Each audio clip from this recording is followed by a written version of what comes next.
Hello there and welcome to my channel, Novice Modelling in the Midlife Crisis. My name is Andy and today we're doing a What's in the Box number 262, I think it is, on the Eduard FW190D-11 weekend edition in the 1/48 scale, which as you can see I got from the Wales Air Ambulance in Mould for £25. I think they did me there, to be honest with you, but I gave some money to charity, so I feel quite good about myself.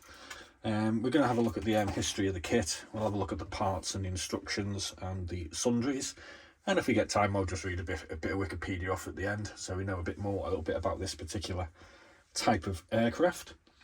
So, kit history. This one started life in 2010 with a new tooling, and it's been through lots of reboxes and whatnot since. There was decals and parts in 2010, decals in 2011, rebox in 2012, new decals in 2012, rebox in 2015, rebox in 2016, new parts in 2018, rebox in 2019, parts and decals in 2021, and decals in 22, plus a whole load of other things. Additionally, in 2018, Revell also released a issue of this kit under their heading as well. So there you go, that's the history. I'll have a look at the parts now, and as I'm sure most of you will know Eduard, these are quite nice, I suppose you could say. Lots of detail and bigger than my normal scale. I'm not really into building 148s, but I thought it was a good buy from the charity shop, I thought. Price wise for these, you're looking £15 to £25 on eBay. So you can say it was an okay buy, I suppose. Looking at the actual detail on this, we've got lots of really nice rivet marks. We've got a lot of panel lines, etc., and access points right the way along. Let's just get this light in here so we can see it a bit better. There we go. Right along the length of the fuselage. So it's really well detailed, as we can see. We've got this part here goes on top here, so it gives you the option to have that open, so you can actually have a look at part of the engine inside. It also comes with a partial engine interior, so I'm assuming you can open this up if you did so want to. We've got another part of the engine here at the front. We've got a bloody huge propeller. These look like a couple of intakes. I think that's part of the engine. Well, we've got a few unidentified parts here. I'm going to hazard the guess that these are either antenna or guns, but I think they're antenna. And obviously we get the other side of the fuselage, which is pretty much just a carbon copy of the other side, but some of the panel lines and access points are in slightly different locations, obviously.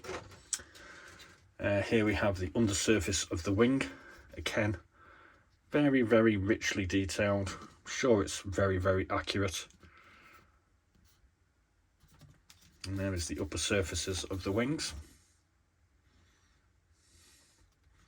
We've got bulges here, so I'm assuming that's an armaments location. So that's that one done. Let's just have a look at the interior. There we go. You can see we've got a groove here for a wing spar. Is there any detail on the interior here? Oh, there's a little bit of detail on the insides. Well, they're mainly mounting points, I should think. So next sprue up, we have two wheels here. These ones are smooth. We've got another set here which have grip on them. And we've got an instrument panel of some sorts here. I'm going to hazard a guess that's part of the undercarriage. Got a variety of other smaller parts here. This is the cockpit interior. Then we've got little access points here as well. Parts of the tail. Undercarriage struts. Nicely detailed. Got part of the cockpit instrument display, I think. There's our wing spar, so obviously you can see into there when the wheels are down. Got a couple of ailerons for the wingtips. Got a rudder. Seems to have two options on the tail wheel. I'm guessing one of them's for down and one of them's for retracted. And I guess that's the other mounting point for the other wheel. We have a bomb. And the wing, one of the wheel spats. Another bit of mechanical there. We have a drop fuel tank with detail on it. And these parts here, I'm not too sure what they are. Some sort of interior parts, probably going in the wheelbase, I should think. We've got another wheel spat there with detail on it as well. That's part of the interior of the cockpit, just going there. That's that one done.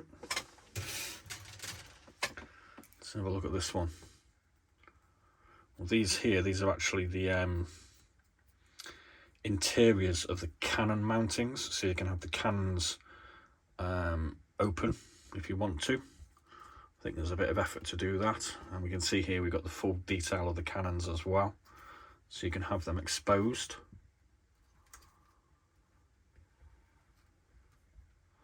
Got a load of pipes here. This is for the engine, should you want to have that exposed as well. I'm assuming if you don't want to have it exposed, you can just leave these parts off. A load more pipes here, and that is part of the engine interior. So our last main sprue. Got the exhaust manifolds, part of the engine. Some more fragile looking antennae pieces. There's some cannon for the cannon with the cannons not exposed. That could be our stick. Got the front of the engine. We've got more engine parts here as well.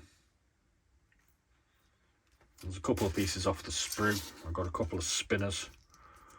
One with a opening for a cannon or a machine gun. We have a pilot seat. We seem to get 4 options on our cockpit canopy, although this side and this side look very similar to me, and this side looks very similar.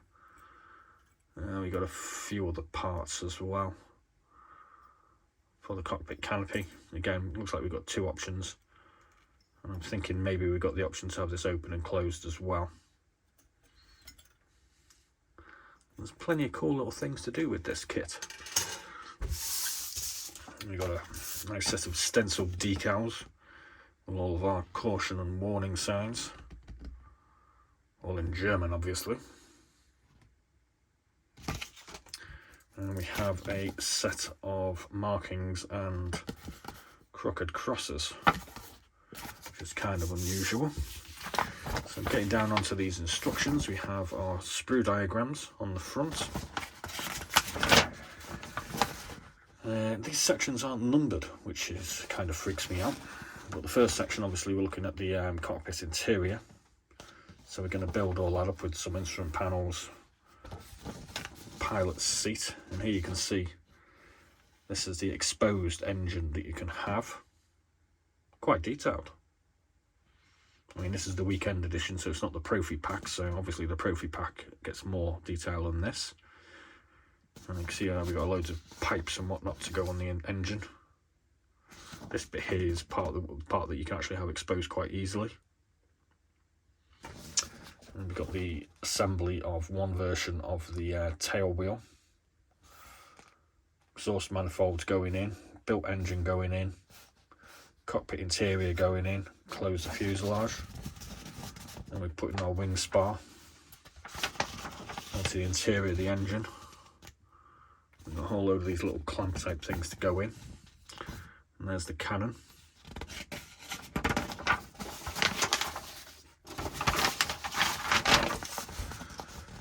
And here we have more interior of the wings. So these are these little open cannon bay that I told you about. So they go in there like that, and there's a cover to go on them. And we're going to assemble the 2 parts of the wings together. put this more detail in here. There's a decal option to go on the instrument panel. And putting the wings together. I'm going to do tail assembly, and then we're going to move on to the undercarriage assembly. I'm going to stick all that in place.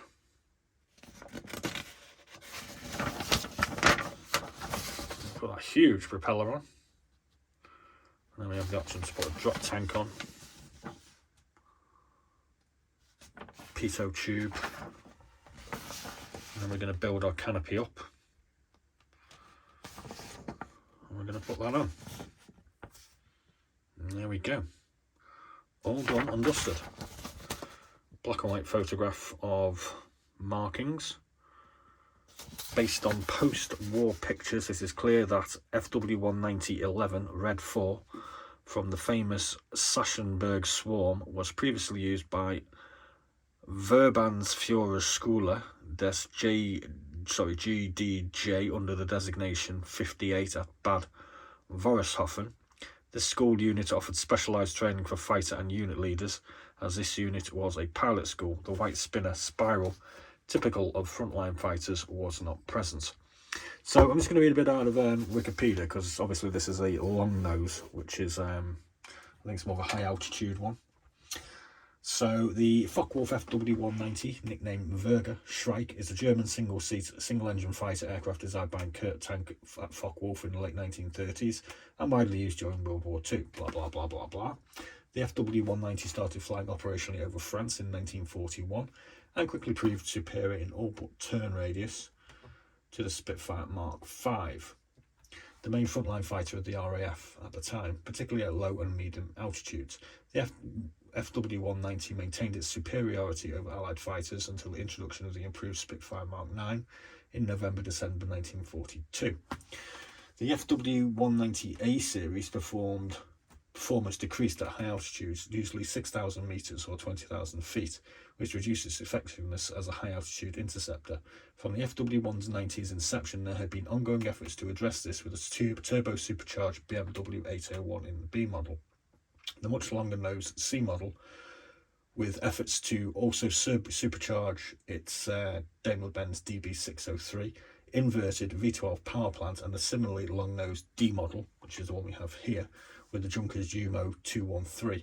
Problems with the turbocharger installations on the B and C subtypes meant only the D model entered service in September 1944. These high-altitude developments eventually led to the Focke-Wulf TA152, which was capable of extreme speeds at medium to high altitudes. While the long-nosed 190 variants and the TA152 derivative especially gave the Germans parity with Allied opponents, they arrived too late to affect the outcome of the war. So there we go. What do you think? I think it's a rather splendid kit. When I'm going to build it, I have no idea. I've got so many kits to get through. It's just becoming a bit of a nightmare. But we have lots of bricks for our summer project, which is to build a small hut that we can sit in out of kit boxes, which we can do with our 800 kits we're thinking now. So thanks very much for watching. Please do like and subscribe, and as always, be seeing you.